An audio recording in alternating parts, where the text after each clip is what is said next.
Okay, so I've got the soldering iron set up. I'm going to hold my parts with one of these guys. Very helpful. Basically, just set it up, and then whichever wire you need to attach, going off of your circuit diagram that I just showed you, and the pinout on the Arduino.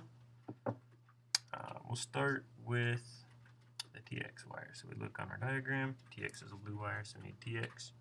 It's going to go to pin 2, and actually since that's pin 2, I want to do pin 1 first. So that'll be RX, which is yellow wire. Get up. Fight with the helping hands to get them to align.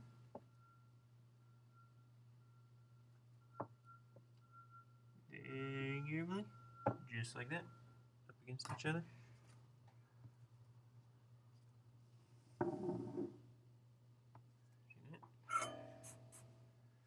And then just a little bit of solder to hold them together.